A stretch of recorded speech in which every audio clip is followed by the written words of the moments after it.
Sono Paola Massitta, sindaco di Carbonia da quasi 4 mesi. Incontriamo Sardex oggi qua nella sala consigliare perché Sardex è la moneta supplettiva all'euro, sembra offrire un'alternativa valida, una strada, una via di sbocco allo stagno della nostra economia. E qua si sente particolarmente la crisi e voglio far conoscere ai commercianti, alle aziende questa possibilità.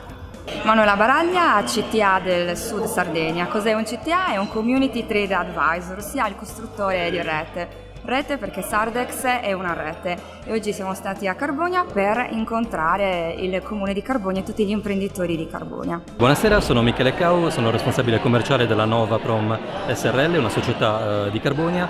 Noi ci occupiamo prevalentemente di IT, quindi sviluppo di software, applicazioni per il mondo mobile, siti web e quant'altro insomma di tecnologico. Oggi sono venuto qua per portare la mia piccola testimonianza appunto del mondo Sardex, un mondo in cui noi siamo entrati a maggio di quest'anno per curiosità ma spinti dal discorso rete.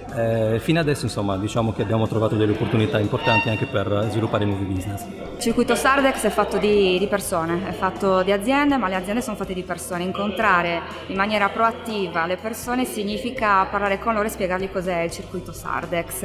È stato importante arrivare in un territorio come quello di Carbonia, un territorio possiamo dire difficile, sì o no, non lo sappiamo. In realtà sappiamo che ci sono delle persone con tanti valori, ci sono dei grandissimi imprenditori e noi abbiamo voglia di coinvolgerli in questo grande progetto che è Sardex. La risposta è stata positiva, abbiamo visto una buona partecipazione, tante domande e siamo soddisfatti.